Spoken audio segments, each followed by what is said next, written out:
Hi, I'm Naomi Tyler, and I'd like to welcome you to this session, High Quality IEPs, Online Resources to Enhance Personalized Learning. I want to introduce our two co-presenters, Tessie Bailey from the Progress Center and Amy Peterson from the National Center on Intensive Intervention.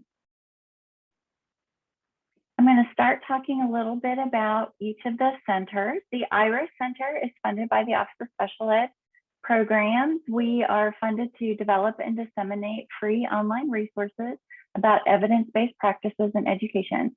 Our resources are about all students, but particularly struggling learners and students with disabilities.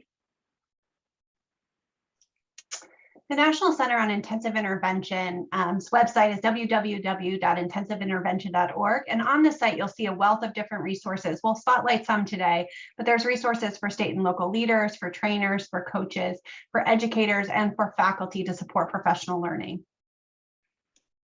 And this is Tessie Bailey, and the Progress Center's website, which is www.promotingprogress.org, also provides a growing number of freely available tools and resources to support the development and implementation of high-quality educational programming. And users can navigate through our pages, and you'll see at the top where it says focused on the development of high-quality educational programming. We have focused resources for the implementation of high-quality educational programming, as well as resources curated for specific audiences. And we work primarily with local educators, but we have resources that are available for pre-service education, as well as professional learning for faculty, students, and parents and local leaders. And so what is IDEA? And it's like, what does it say about the IEP? And we're going to focus a lot on that. And in special ed, we have a lot of acronyms. IDEA is the one you'll hear pretty frequently, and it's our primary source of special education law, policy, and procedures. And it's actually what funds us as centers.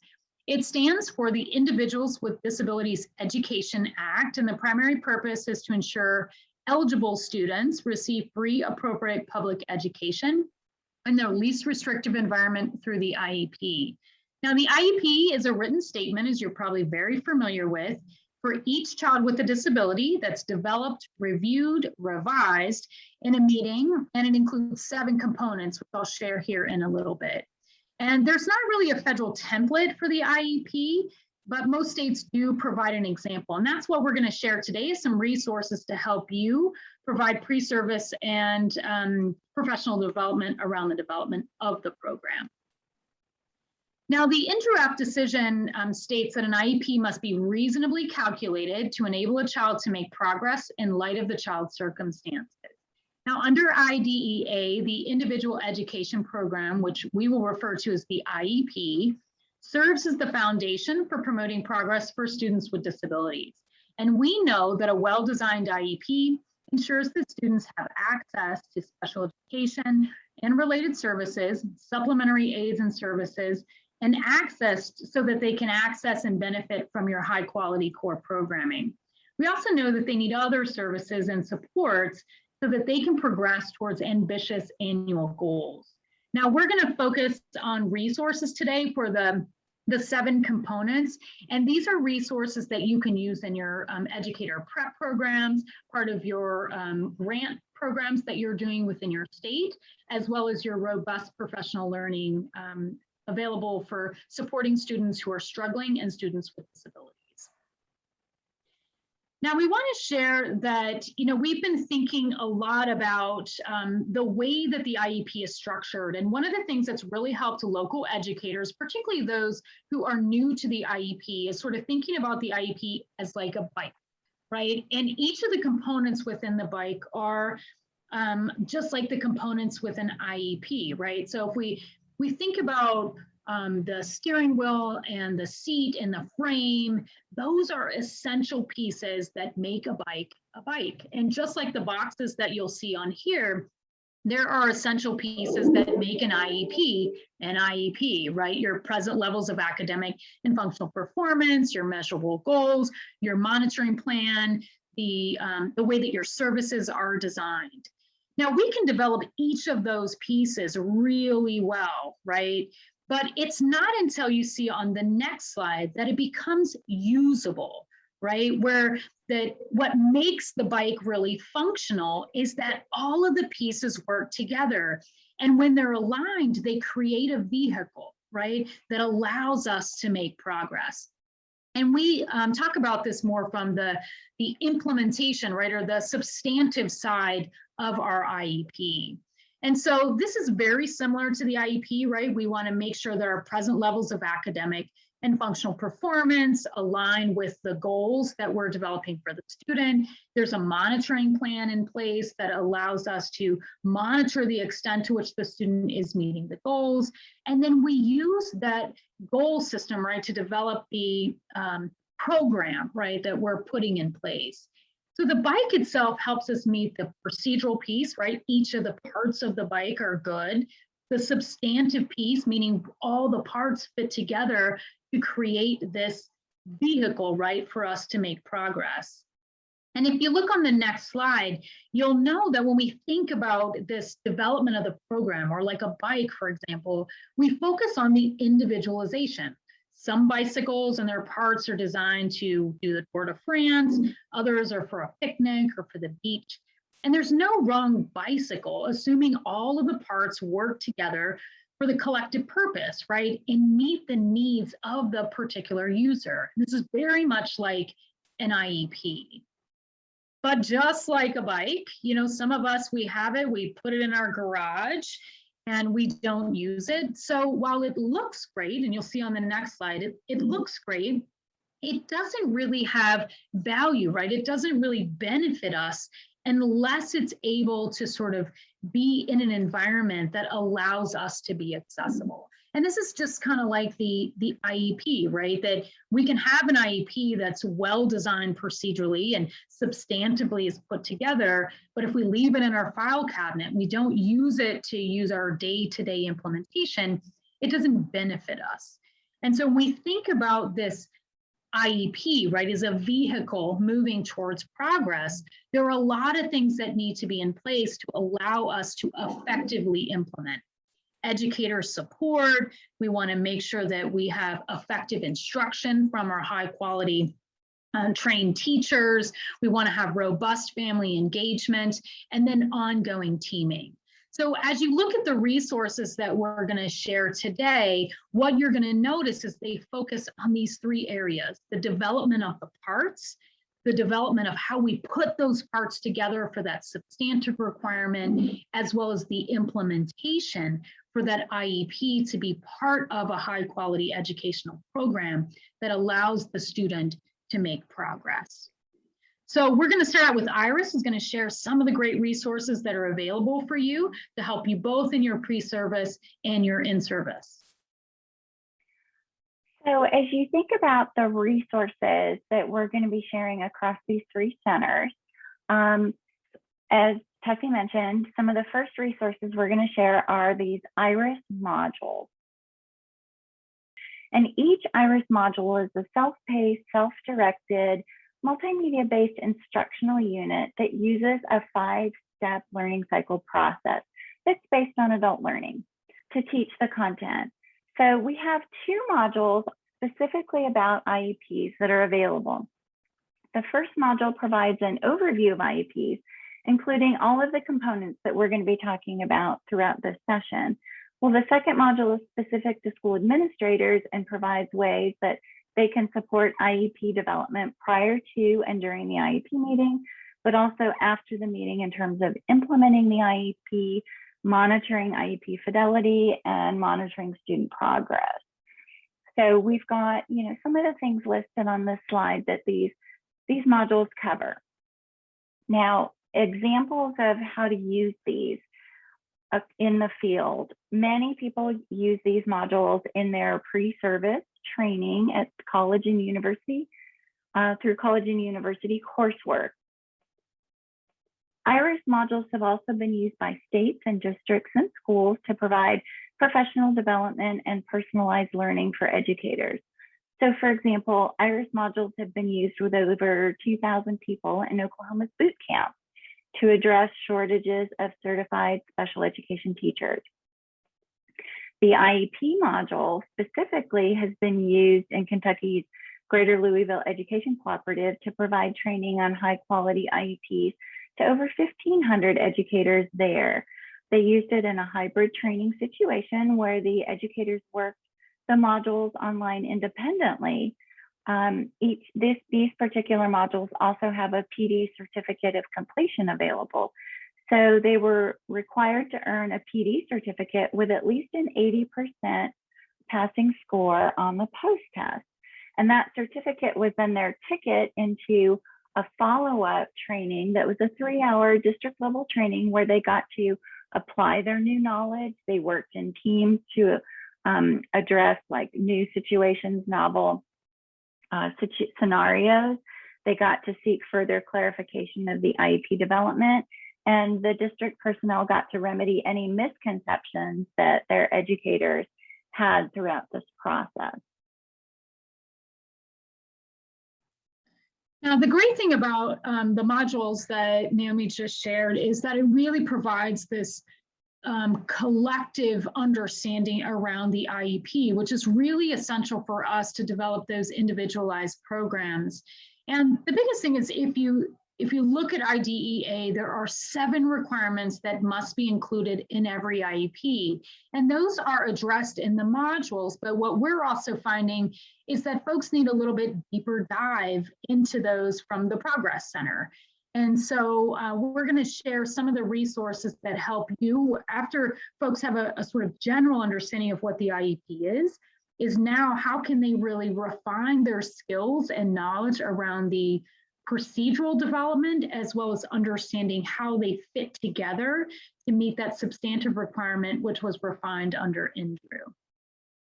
And so the Progress Center, we have resources that are either completed or in development for each of the 7 primary components.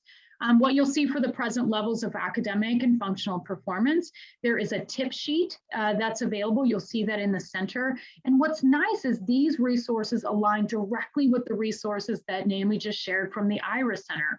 So it allows you, if you're teaching those courses as part of a much broader course, to do some deep dives and into some areas in which you're finding that educators need more training or specific skills. We also have a webinar that goes along with each of the tip sheets for some of the tip sheets that we'll share today. And as Tessie mentioned earlier, as we think about kind of connecting our present levels of academic achievement and functional performance to our goals, NCII has developed some resources both for academics and behavior, and I'll highlight behavior in just a second, that really helps with the goal setting process, but it links to how we can think about establishing baseline performance. So this goal, for example, strategies for setting high quality academic individualized education program goals, covers a range of different areas, selecting a target measure, establishing that baseline based on that can be part of our present level statement, choosing a strategy for goal setting, including benchmarking, national norms for weekly rate of improvement, the intra-individual framework, and also writing a measurable goal. We also have opportunities in here for practice opportunities. So we've seen sites use these resources in trainings as well as a resource, but also a way to explore and test out some of those goal setting strategies.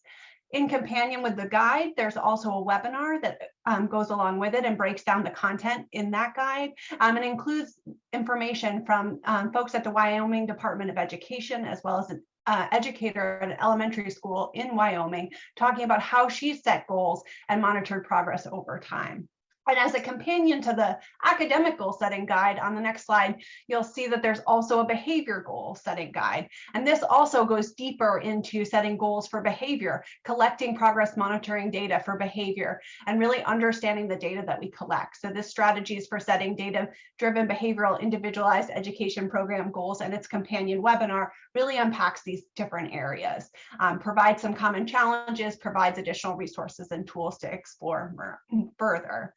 And in addition to these two guides, one of the things that we think is really important as we think about goal setting and monitoring progress, if you go to the next slide, you'll see two of our resources that are available on the NCII website. And those are the tools charts focused on academic and behavior progress monitoring. These can be really important as we think about selecting valid and reliable progress monitoring measures where we can establish goals and monitor progress over time to see whether the student is successful in that. So these are interactive kind of consumer reports of different progress monitoring measures, both on the academic and behavior side, that can help with setting or selecting a measure to monitor progress over time. And so then going back to the IRIS Center now, if you want to get into a little deeper dive about progress monitoring, IRIS has two modules, one specific to reading and the other in mathematics. So those modules take you through a step-by-step instructional process for teachers so that they can learn the process of progress monitoring. We also have several activities that provide more focused practice on certain aspects of progress monitoring, including calculating rate of growth and scoring mathematics computation probes. And links to all of these resources that we're mentioning are available in this session's handout.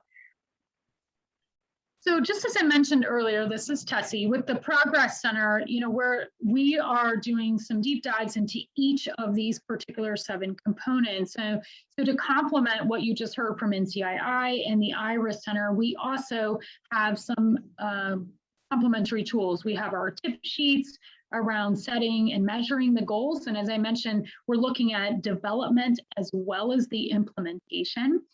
We have promoting progress, the role of the goal, 2 webinars that would help in the actual design of your monitoring plan as part of the IEP, as well as the implementation of your progress monitoring.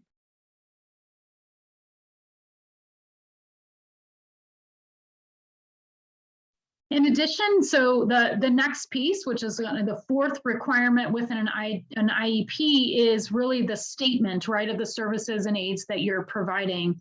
And this is an area in which we see a lot of interest, both in the development of the statement, as well as the implementation of the services. And so we have a single tip sheet, which is on the left-hand side, that really breaks down the 4 major parts of that statement, which is the special ed services, the related services, your supplementary aids and services, as well as program modifications and sports. And a lot of people don't know about that.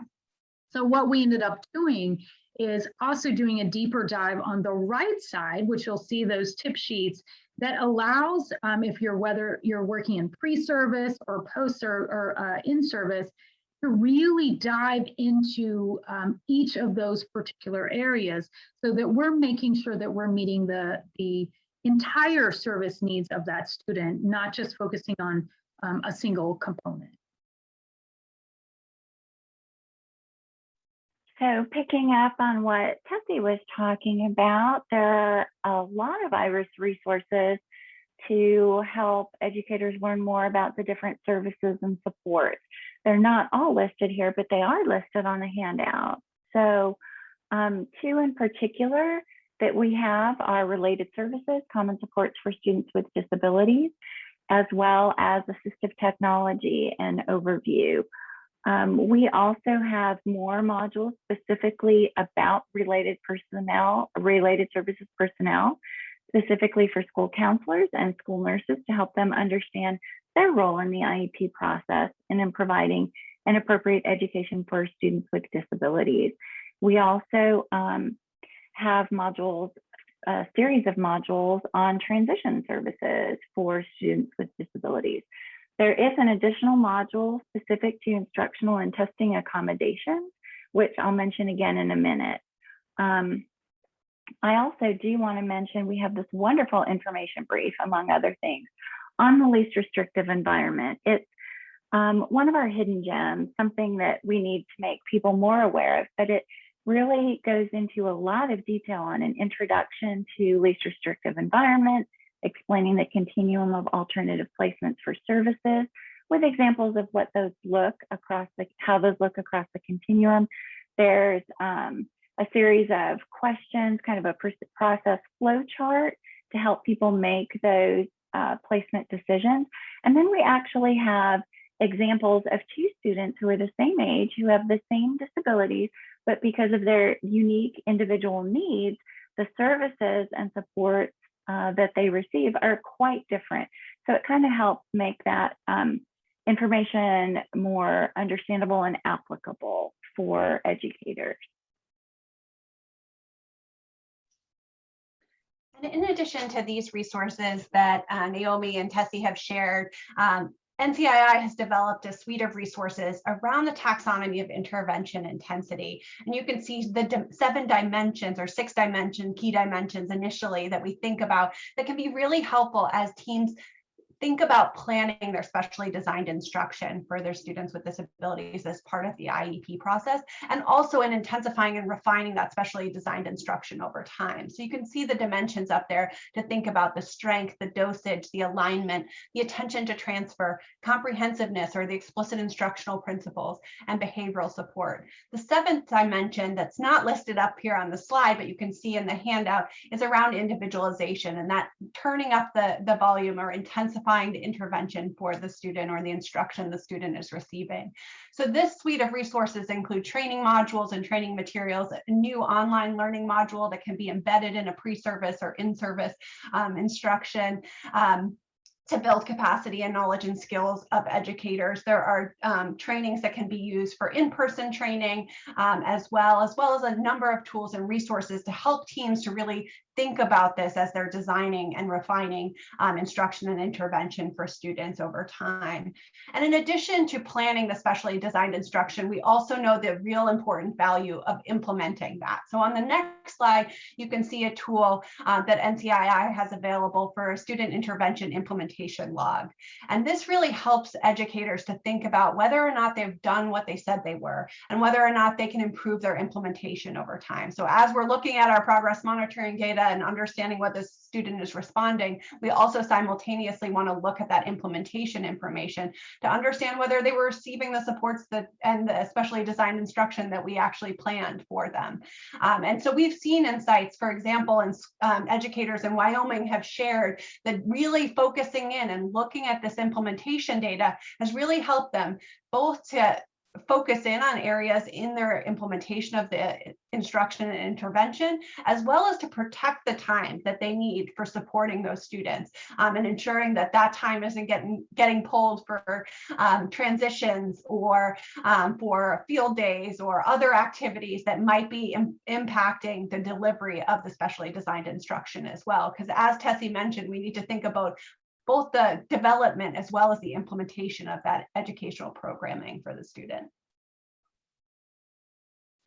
And before I talk about these, I just want to say that previous resource, we've definitely seen in the use of pre-service, and folks are delivering small group interventions, and it gets educators to think beyond what we traditionally think for fidelity, which is around adherence, and paying attention more to things like dosage, quality, engagement of students, as well as the specificity of their particular program. So I'll just close up with the Progress Center, and we only shared a handful of our tip sheets, but we do have a tip sheet that goes along with each of the 7 elements of an IEP as outlined in IDEA, and they're designed to provide some of that support during the development. So in the early pre-service work, you can have educators, self-evaluate to what extent are they designing that individual component. And then we are in development right now of a more comprehensive tool that helps educators look across all of those. And the thing about us as a new center is we are working with a number of partnership sites to field test these with local educators. And so what we're seeing is as we get the feedback from those in the field, we're able to adapt and modify them and then release them for universal dissemination. And we'll be sharing ideas over the next year or two around how these have been helpful for local educators across different areas, whether you're a leader, related service provider, or a local